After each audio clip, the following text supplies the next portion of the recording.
welcome to USAID ECCN's webcast, Advancing Social and Emotional Learning in Policy and Practice. My name is Nina Weisenhorn, Senior Advisor at the U.S. Agency for International Development. Today's webcast features the ECCN Partner Initiative with Salzburg Global Seminar.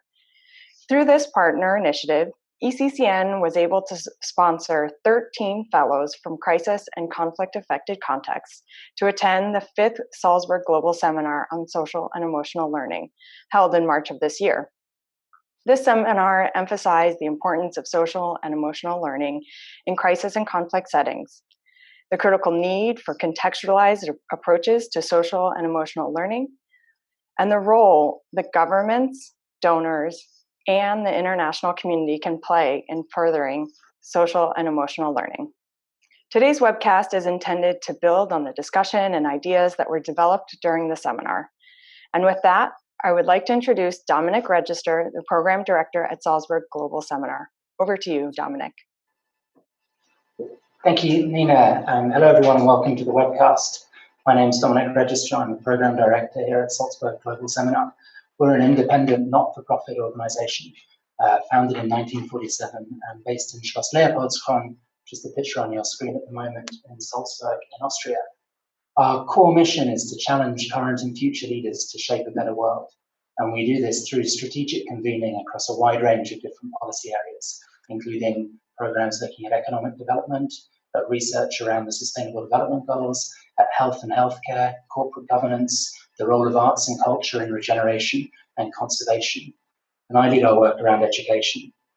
For the last couple of years, our education programs have focused primarily on social and emotional learning, or life skills or soft skills. And we were proud to have ECCN as a partner in our most recent SEL program in March of this year. When we started to focus on social and emotional learning, we began with a supply and demand analysis of the opportunity and the challenges.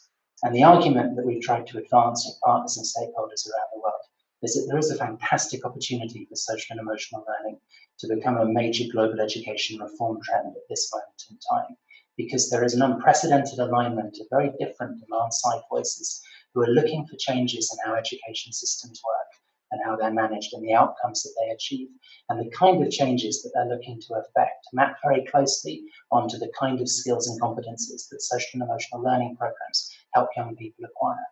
So if your starting point is the future of work and you're thinking about how to equip young people with the skills and competencies for the workplaces of tomorrow to do the kind of jobs that won't be automated, then there's a really close correlation with social and emotional learning outcomes. If your starting point is a civil society analysis and you're thinking about the skills and competencies that populations need to have in much greater abundance if we're to meet the kind of challenges that the Sustainable Development Goals are looking to address, SEL is part of the solution that you're looking for.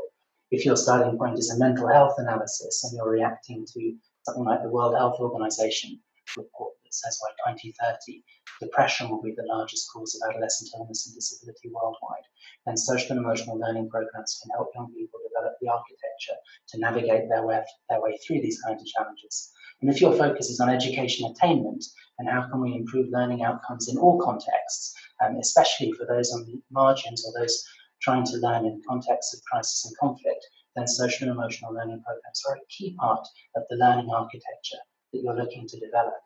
Now, this argument has resonated, this demand-side analysis has resonated with ministries of education and other stakeholders around the world. But what we heard fairly consistently was that there were a reasonably universal set of supply-side challenges that prevented education systems from making the necessary adjustments to include social and emotional learning opportunities. So although the focus and the nuance changes from context to context, broadly speaking, there are a set of challenges around teacher preparation and adult competence and adult understanding of this topic. There are a set of challenges around curriculum design and recognition of extracurricular learning opportunities. And there are a set of challenges around measurement and assessment. And what we've tried to do with the programs that we work on is provide a platform to people who are making real progress in these areas so that they can showcase their work and they can share them with researchers, policymakers, and practitioners who are also looking to invest more in social and emotional learning opportunities. One of the crucial things around social and emotional learning success is having the right policy framework and also being very cognizant of the fact that context is absolutely crucial. So the evidence base for an intervention which has been very effective with a group of high schools in Chicago will not necessarily have the same effect size when that intervention is run in Islamabad or Lagos. What we're going to hear today on the webcast are some fantastic case studies of real success in this space, and then also some really interesting work around contextualization and the adaptation of SEL programs. And then finally, we'll hear back from Nina Weissenhorn about why USAID have made social and emotional learning such a central pillar of their new education strategy. So our four speakers today are, first up, we'll have Shailendra Sharma, who's the Principal Advisor to the Director of Education at the Delhi government. Then we'll hear from Daniela Labra, who's the General Director of a Mexican NGO called Attendees. We'll then hear from Stephanie Jones, who's Professor of Education at Harvard University and the Director of the ECCN Lab. And finally, we'll hear from Nina Weissenhorn, who's a Senior Advisor in Education and Crisis and Conflict at USAID. Each of them will speak for about 8 minutes, and we'll then have time for questions. Please feel free to post questions on the Q&A section of the web platform throughout, and we'll try to address as many of the questions as we can in the time that we've got at the end. Any questions that we don't get to, we'll also try and address in a follow-up blog that we'll be publishing on the ECCN website in July. So this is our running order. And without further ado, it gives me great pleasure to hand over to Shailendra Sharma, who's going to talk to us about the happiness curriculum in Delhi. Thanks, Dominic, and hello, everybody. I will be talking about happiness curriculum, which the Delhi government is currently implementing. But before I share more detail about that, let me very briefly talk to you about the context in which we are operating. As many of you would be knowing, Delhi is one of the 36 state and union territories that forms the political map of India. And the government of Delhi is responsible directly for the education of about 1.5 million children, which it does through its about close to 1,000 schools. For the current Delhi government, education is the highest priority. In fact, when this government came to power, one of the first things that it did was to allocate about 26% of its budget on education.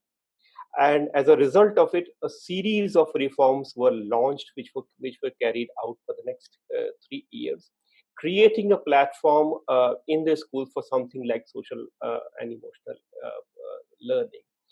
And one of the reasons why we got into that was there was a general belief among practitioners, educators, teachers, that education, the school education in particular, has been quite successful in imparting knowledge and to an extent also imparting skills for a large population of the society. But when it comes to building the right kind of attitude, that is something which people generally are not sure about. So as a result, our school system are producing people with good amount of knowledge, but whether we are also creating good human beings for the society is something which we keep questioning ourselves. And we often see that the people coming out of the school system, or rather, even when they are in the schools, there are issues related to, say, a general harmony with self and with the society. This is the part which is quite regularly ignored in the current set of the things. So that was the context in which we started. We looked at the social emotional learning framework, and we also built our happiness curriculum around the 5 key components of the social emotional learning, which is self-awareness, self-management, responsible decision making, relationship skills, and social awareness. And around this, we built a robust curriculum which was launched last year in all the government schools of Delhi by His Holiness the Dalai Lama. And the key feature of this curriculum is that it is divided into 3 major components. Uh, First is mindfulness, second is set of stories, and third is some set of activities. So while mindfulness is conducted to train children to concentrate in present, because you see, many often we hear teachers asking their students to pay attention, but rarely do the children are trained how to pay attention or to be present and to be in the moment in which they are living. So mindfulness is basically one form of an ancient meditation technique in which children are trained to focus and to be present, to hear what is happening around them, and to just live that moment. Then we have set of stories and activities, and these stories, mind you, is not some kind of, say, moral science class, but these stories have been carefully chosen, which the instructor is supposed to narrate to the students and get a dialogue around that. So the students are expected to share their feelings, to share their views, and then there are certain activities which children are expected to perform either in groups or individually, and either inside the schools or in the communities in which they live with their parents or the people with whom they are in contact with each other.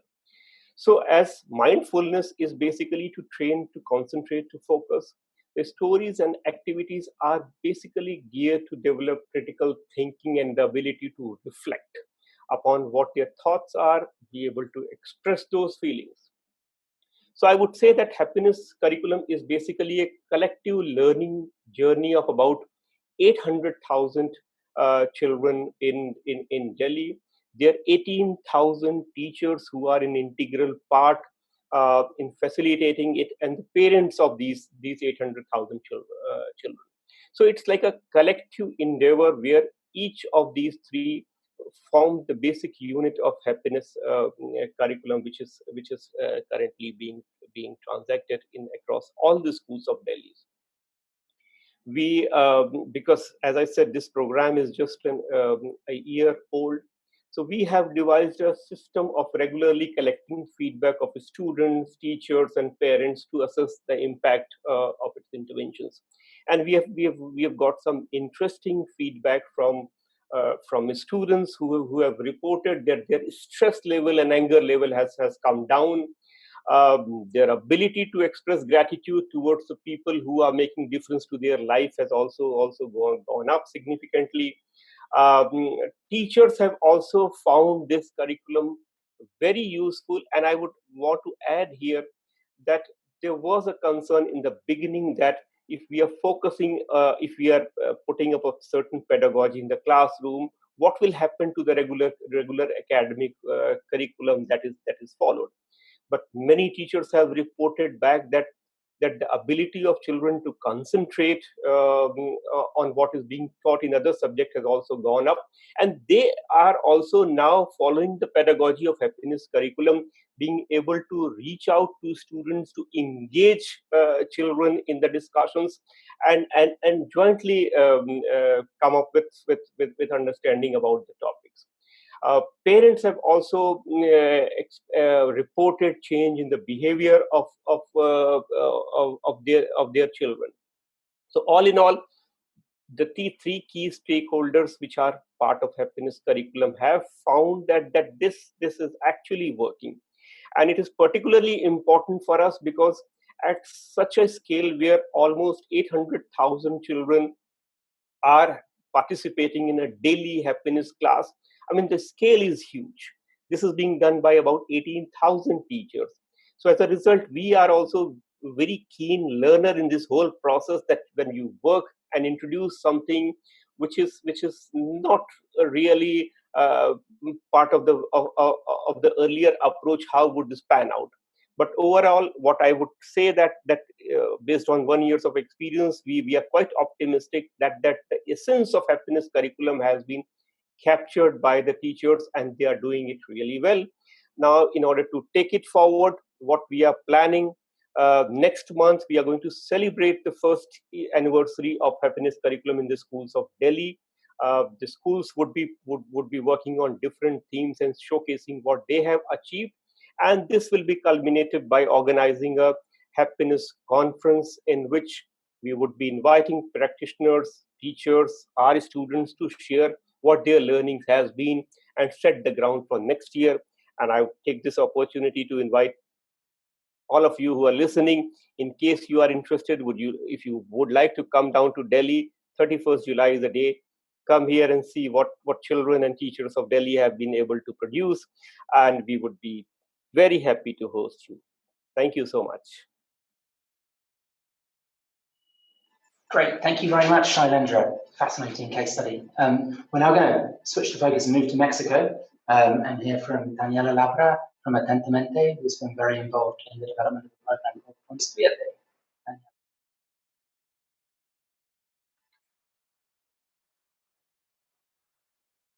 Details of how these programs work. I will focus more on SEL as public policy in Mexico, and the case of Construyete, which is a high school program for the development of social emotional competency. So to begin, I'd just like to skip to the next slide and talk about context. So I will focus much more on the process and the context. So now Mexico is a leading country in social emotional education. Why? Because of course, these skills were not part of what was being taught. As Shailendra was mentioning, we were focused more on knowledge and learning and not on the academics properly. And now, since 2017, it's actually part of the curriculum. It was acknowledged that these skills, as all the 5 skills that Shailendra mentioned now, self-awareness, self-knowledge, better teamwork, better relationships, are a core of education and should be. So this actually launched an initiative and an educational reform that had SEL from pre-K to K-12 as mandatory. And what we see is, why was this so? I guess you guys know about what's happening in Mexico. Mostly we get bad news from other countries. We also have good news, but Mexico has been experiencing a great amount of violence that has been increasing and is more pervasive. And we know that between 60 and 70% of Mexican students have been victims of violence. Violence, as you know as well, is really quite widespread. There's organized crime, and I think there's a decomposition of the social fabric. In terms of education, our students are not coming up to the standards of the PISA, or are significantly below average. And we also rank first in workplace stress in the world. And of course, when I talk about this, we all know, or you may know, that teachers, being in the teaching profession, tends to be the second most stressful work of all. So if this is so, you can imagine the situation for Mexican teachers. So under a lot of stress, both from the work itself and from the context around. So what was the answer from the Mexican government? And I think from key people who really were understanding and really were very aware of what SEL was being promoted in the world, and studies that have been already showing the impact of SEL in learning and in other health outcomes and relational outcomes and reduction of violence and dropout, etc. So the Ministry of Education, as SEP in Spanish, together in a joint program with UNDP, actually launched or refurbished this program that existed before that was called Construyete. It was more of a general preventive program to reduce violence. They relaunched this to become an SEL program. So this became federal, nationwide, and this program in time should impact, because there's a graduality in the implementation, but it is aimed at 4 million students, 280,000 teachers, and around 16,000 schools around Mexico. So what we have done as Atentamente, we are an NGO, and we won the bid to develop the professional development, the curriculum development, and the research. So what we did is have this is a blended training for the teachers with an in-person component, and then an online program, and then we did online tutoring. And then we developed 352 lessons, 12 lessons per semester for the 3 years that high school lasts in Mexico. And we also did the research design. So this gives you a little of an overview of how the program is constructed. So this is Construyete, and we have these 6 core competencies. And what we do is focus on each one of these for 1 semester. And we also have these 3 transversal skills, and one is attention, clarity, and emotional literacy. So attention here actually is where we bring the contemplative component, where we actually bring mind training as a technique to train attention, as Shalendra was very well explaining the reason how we teach children how to attend, or in this case, teens how to attend. And if the slide is animated, there's a little more information on this slide. And just because it's a really nice wording in Spanish, construyete means build yourself. So of course, in the first semesters, we're more focused on know yourself and then relate, and then finally choose yourself. But in Spanish, it's a really nice wordplay with conócete, relacionate, elígete. So this is actually just the general structure of the program. But how, and for this is something very important. One thing we see is how do we get buy-in? Buy-in from the teachers, buy-in from schools, because every time we have a new reform, I don't know if this happens in other countries, but it happens in Mexico, then everything is put again on the shoulders of teachers. Now it's your responsibility. Now you have to teach this new thing, this new topic. And again, it's all on their shoulders. And there is, of course, a very huge teachers union that could very well backlash on us with this program. And teachers, of course, were resistant in the first stance because they're saying, why should I take into account emotions? I am not a psychologist. I'm not prepared for this. So what we did is actually first take 2 groups that are really important, the teachers and the principals. Without principal support, we have found, as other studies have, that there really is not enough support for the teachers to work with this. But our focus was in the well-being of teachers and principals. So what we told them is, first and foremost, this program is for you. This will help you reduce your stress. This will help you do better class management. This will help you better improve your peer relationships. And between well-being, and here you see this flower that comes from Rafael Vizquerra. I'm sure many of you may know him because he's, I guess, the most important person in SEL in Spain. But Rafael Vizquerra has this flower, and of course, well-being has many dimensions, and we were focusing on emotional well-being and really addressing this well-being that does not depend on external conditions, but saying through building our own social emotional competency, we can have much more well-being. The well-being of the adults will impact the classroom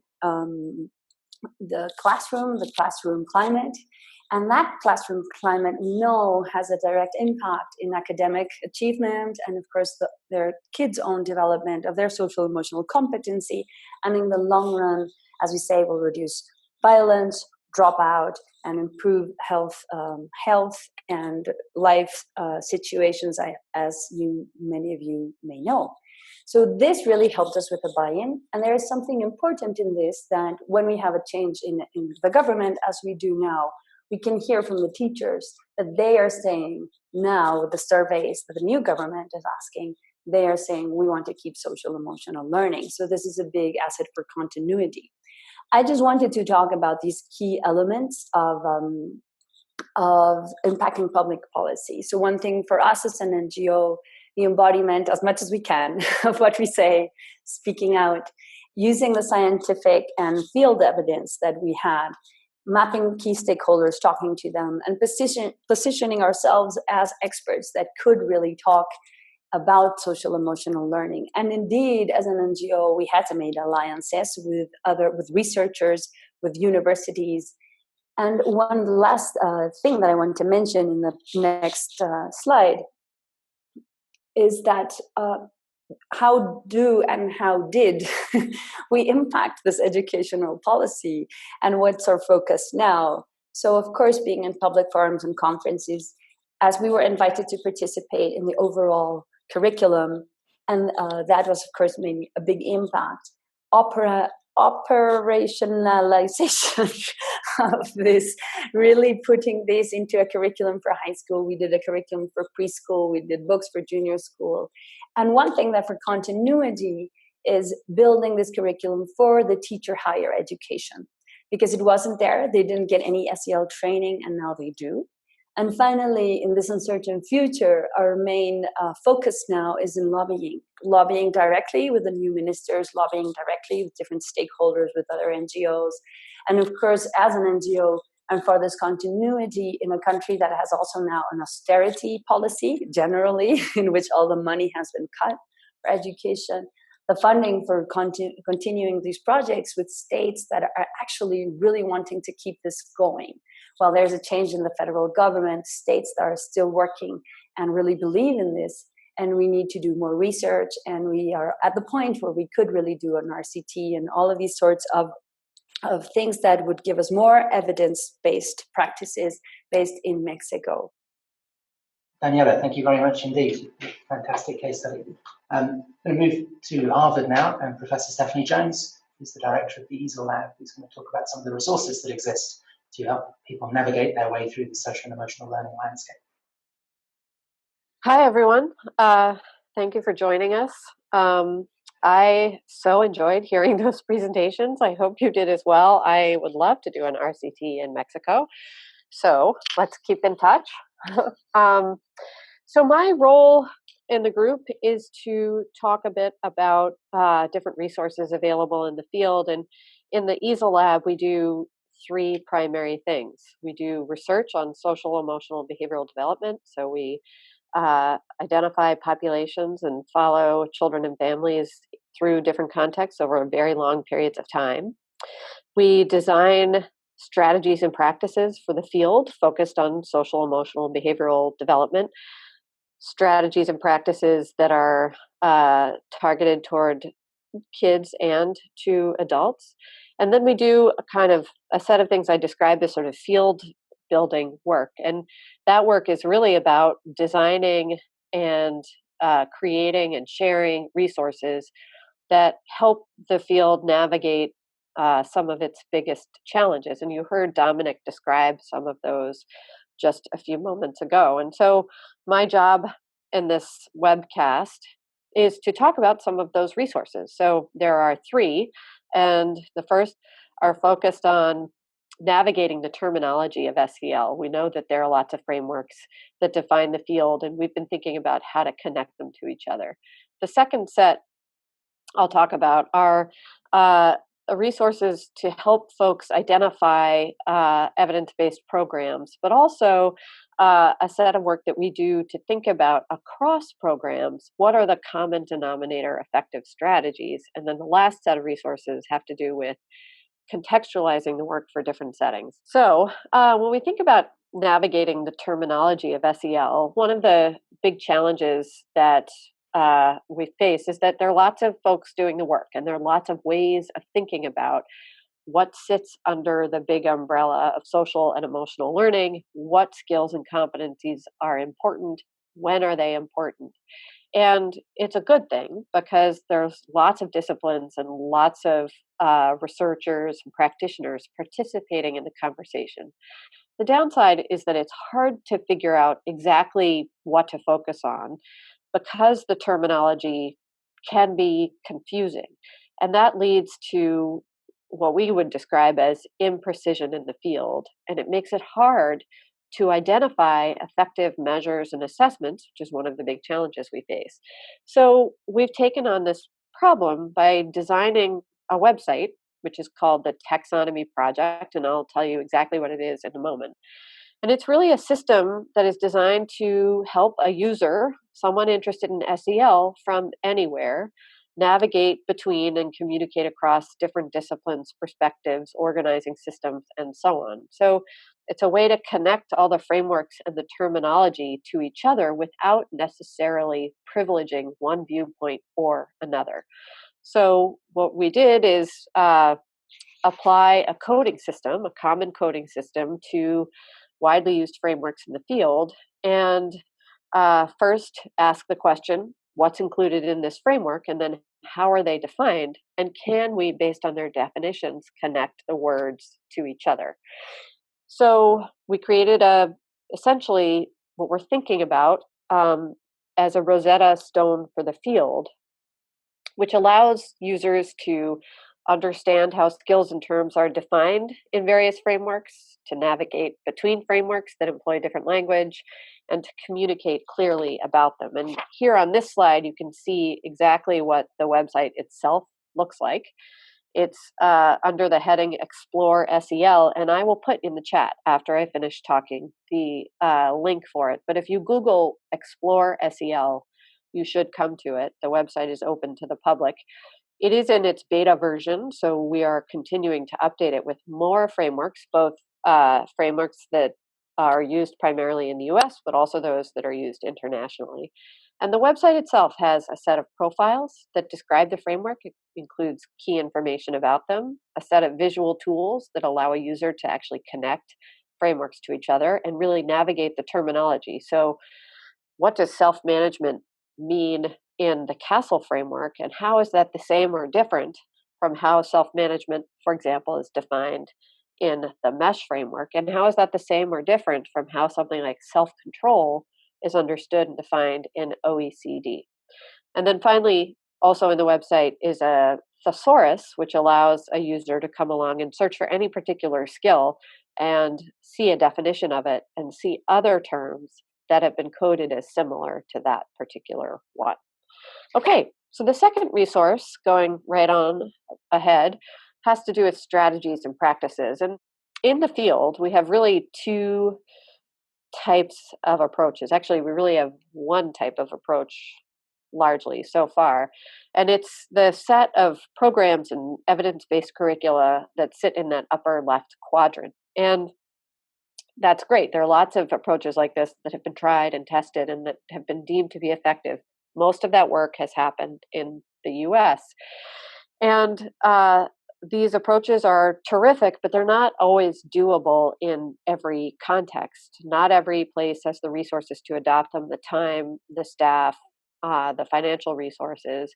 And many places are seeking a set of more flexible and adaptable strategies. And so we've been thinking about how does one take advantage of evidence-based curricula that have been tried and tested and design for the field a set of more nimble and flexible, perhaps more targeted strategies that can be adopted and woven into the academic work or any other kind of work of a particular setting. And so two resources that are available on this front. One is a guide called Navigating SEL from the Inside Out. So that is a large guide. It describes the details of 25 evidence-based SEL programs, and it has a lot of information about exactly what the programs target, so what skills are targeted specifically, and then what instructional strategies are used to do that work. We have used that information that we pulled to develop the guide to design strategies and practices that represent what we call common denominator practices across evidence-based SEL programs. And they're designed to be more nimble and more easily adopted and used, and therefore more doable in many different types of contexts. And we see this as an opportunity to do more effective scaling of SEL work in any type of setting. And so we have a paper that's on our website you can look at that describes this approach and the different strategies that we're developing and where we're working. And we're open to all kinds of partnerships, so please get in touch. The last set of resources, if you just go ahead one more, have to do with how we've taken on the work of adapting and approaches for use in different settings. And if you just go one more ahead, it's hard to see this, but you can look over it at another time. We've designed a toolkit that essentially represents a process whereby we take an approach we've designed or an approach that's been designed somewhere and contextualize it for use in other places. And it includes a whole sequence of steps that have to do with focus groups and visits and really spending time and then adapting strategies and practices for that kind of place. Thank you. Happy to be in touch with anyone who's interested in other information. Stephanie, amazing. Thank you very much indeed. The taxonomy resource is an amazing gift to the SEL and wider education community. So I would strongly encourage everyone to have a look at it. Now I'm going to hand over to Nina Weissenhorn, who is going to talk about how social and emotional learning has become a centerpiece of USAID's new education strategy. Great, thanks so much, Dominic. As many of you all who are on the webinar today know, late last year, the US government put out a new strategy on international basic education. And this set out 2 high-level objectives that are really driving towards one of the top objectives that Dominic mentioned earlier, measurable learning outcomes. So specifically, we are driving across the US government to have a coordinated approach in how we are improving learning outcomes and how we are expanding access to quality basic education for all, particularly marginalized and vulnerable populations. Shortly after the release of this international basic education strategy, USAID put out its education policy. And this has set out 4 priorities against which we are driving towards that contribute to advancing the whole of government approach on international basic education, but also serves to connect the work that we're doing along the whole lifespan of education from pre-primary through our higher education investments. And as you'll notice in our priorities, but also through the principles and the focus areas in our new policy, we have identified and expanded the range of skills that we see as foundational to the growth for young people and their contributions to society. And this includes expanding from just literacy in our old policy and strategy to including numeracy and now social and emotional skills for children and young people, as well as a range of soft skills for youth so that they can lead productive lives, gain employment, and positively contribute to society. And this broadening of our definition for learning outcomes was in large part a response to you, our partners, both government partners and implementing partners. We also made this shift in response to what we have learned over the course of implementing our 2011 strategy and what it meant and what was needed to achieve measurable learning outcomes, and at that time, specifically reading outcomes for children, especially for children in crisis and conflict-affected contexts. And finally, this shift reflects the growing body of evidence on education effectiveness from a range of settings, which Stephanie, Shalandra, and Daniela have already spoken in large part to. So I'll come back to that. So one important element of these policies is that we use a range of terms in our policy and strategy documents. We define and we use social and emotional skills as the set of cognitive, social, and emotional competencies that children, youth, and adults learn through explicit, active, focused, sequenced instruction that allows them to understand and manage their emotions, set and achieve positive goals, feel and show empathy for others, establish and maintain positive relationships, and make responsible decisions. We use social and emotional learning or social and emotional skills typically when we're talking about our basic education programming, school-based settings, either formal or non-formal education, and along the spectrum of our education programs, like I said earlier, from pre-primary through higher education. But you'll also notice in our strategy and in the USAID policy that we use the word soft skills. And we define soft skills as the broad set of skills, behaviors, and personal qualities that enable people to effectively navigate their environment, relate well with others, perform well, and achieve their goals. Soft skills typically is being used in our programs when we speak about youth workforce development programming, higher education programs, or our non-education programs or other cross-sectoral work, and often is coming from disciplines of the economics, agriculture, workforce development, or the private sector work. And it's really important for us to recognize, as Stephanie has mentioned earlier, and her frameworks help us to navigate, the different terminologies that we use, and that we must adapt the words that we're using and the way that we're describing skills to fit the context and that are appropriate for the partners with whom we're working.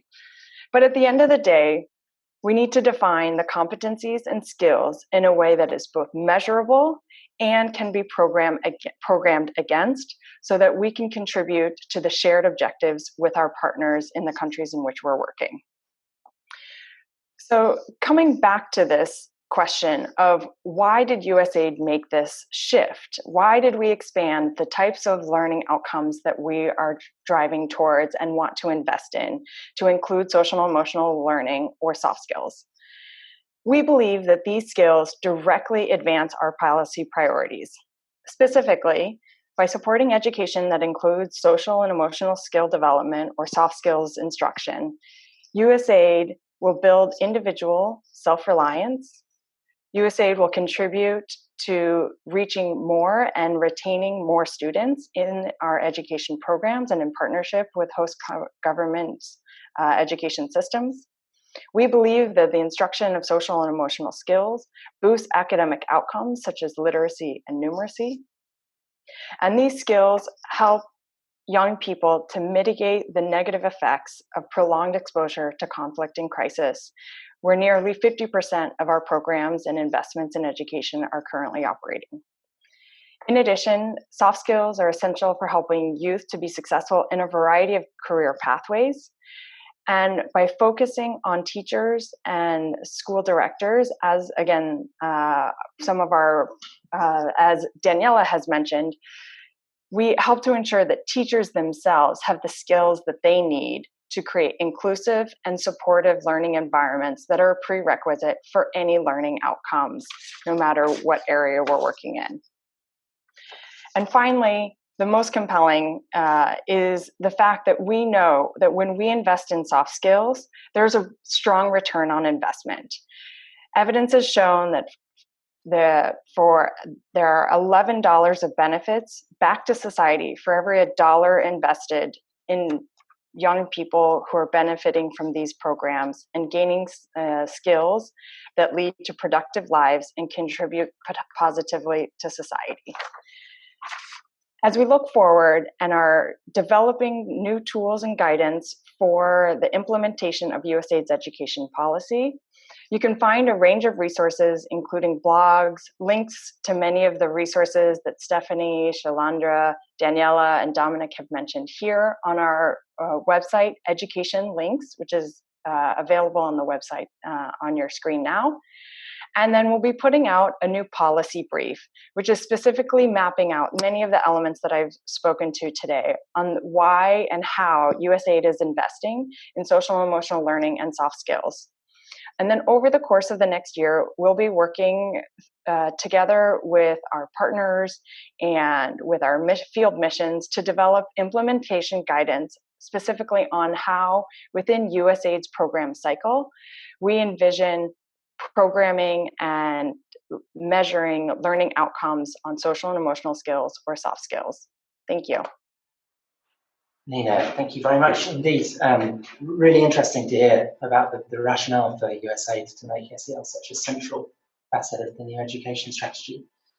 So we have about 15 minutes for questions now. Feel free to post questions in the Q&A section on the web platform. We had a few questions come in advance as well from people who registered early. So we're going to start with a couple of them, and I shall put these to all four panelists, and then feel free to jump in as and when you want to answer them. So there were a couple of questions around whether social and emotional learning is best taught as a separate subject in its own right, or whether it should be integrated across all subjects in the curriculum. So it would be interesting to get your reflections on that, Stephanie. It's a great question. It's a question the field is asking all the time. And the truth is that both are critical. It's never a good answer to say yes, all of the above.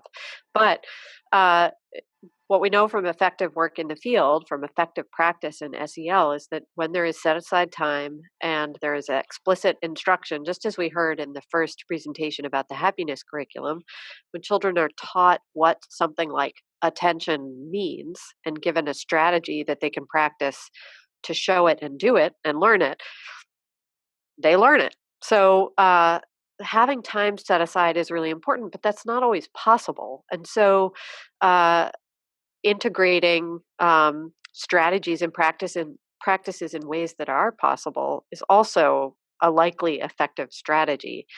The thing is that lots of SEL work is in the everyday. It's in every interaction. It's in all of the settings of a school. It's in the classroom, in the hallway. And so thinking about creative ways to really infuse the work into all of those interactions is likely what's going to be the most effective, because then it really lives and breathes in the place. Thank you very much. Shailendra, did you want to comment as well on that? Well, so I'll club this response with the question that Lauka asked here.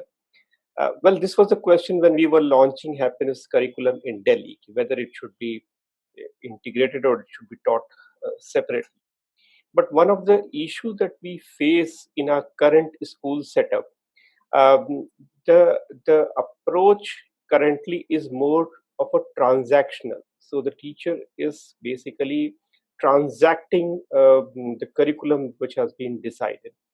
Whereas for something like social and emotional, we need more a facilitative approach. So it requires a complete paradigm shift in terms of, say, having this conducted. So therefore, I believe that to begin with, it would be better to have it as a separate activity rather than integrating it with the rest of the things. And slowly and gradually, once the school system is more comfortable with having it, it can be integrated. As I also mentioned in one of the example, that some of the teachers have now given the feedback that as a result of their activities in happiness curriculum class, they're using similar process in their other subjects. So they're teaching, say, science or mathematics or any other language subject, but yet they are using that approach. And this is what we would eventually want, that the entire, all these subjects are harmoniously connected with each other. And once this link is established, it would be better to have it in an integrated manner. But till then, having it as a separate subject or discipline would be a better option. Great, thank you very much, Stephanie and Shailendra. We've had a few questions around expanding the education ecosystem and sort of SEL work with parents and communities and how important that is. Shailendra, you referenced one of your success metrics, one of your impact metrics was a changing dynamic between parents and their children, I think. So thoughts from any of the panelists about the importance or otherwise of engaging families and communities in this? Yeah, Daniela. Thank you, Dominique.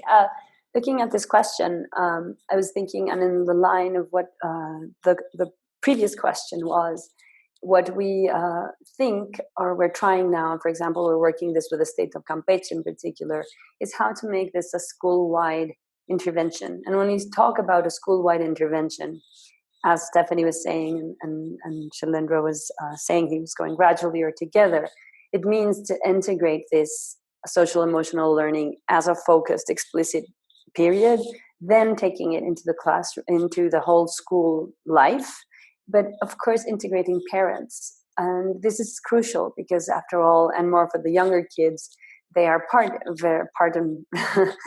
very integral part of education.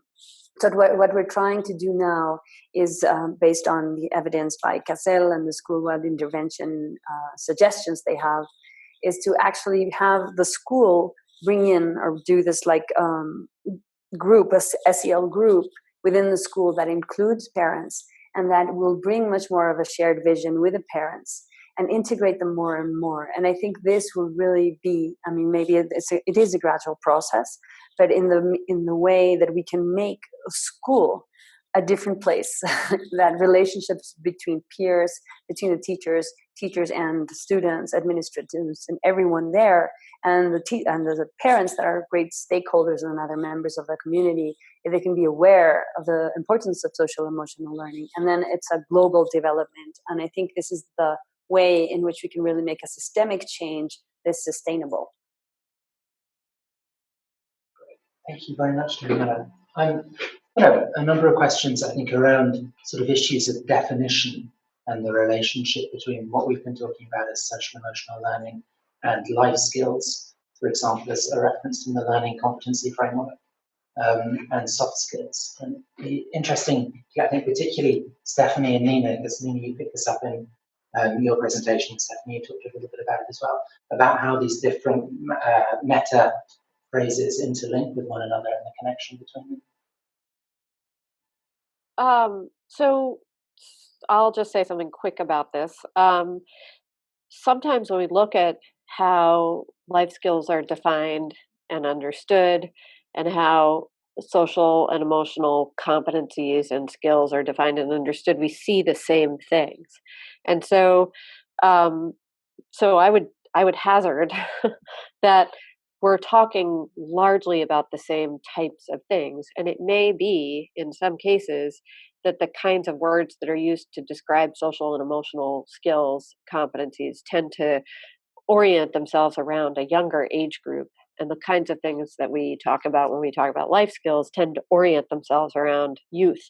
And so in the taxonomy website, we've mapped against each other social emotional learning frameworks and frameworks that use the language of life skills. And so you can go on there and see directly how those two work together. I think that one thing to always think about when adopting multiple frameworks or ways of thinking is to say, okay, so how does this work developmentally? If we're going to have a framework, what is the most relevant and precise and science-backed set of terminology for, ages 0 to 5 and 5 to 10 and so on, and what's the set of terminology that makes the most sense for youth? And they line up with each other. It's just that the words aren't always exactly the same.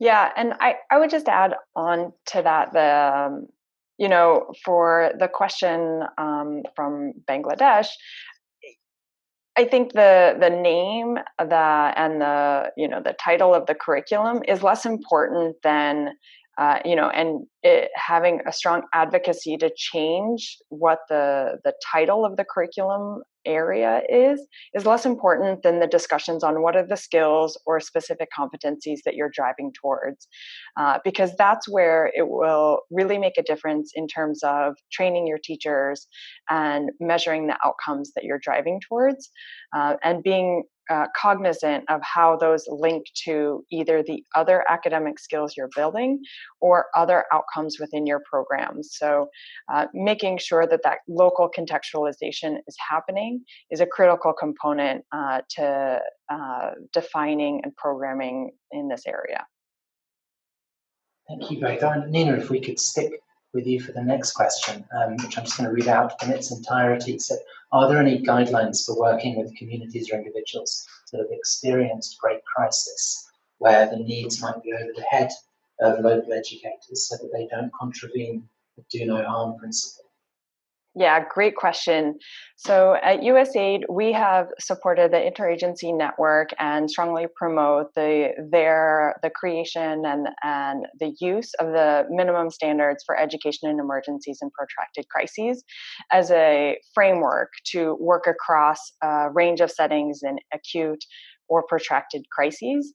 And through our engagement and support with INEE, we have been supporting and collaborating with a range of actors, many of you who are on the line today, to develop guidelines and to help provide guidance on social and emotional learning or psychosocial support in education in emergencies or education in crisis and conflict.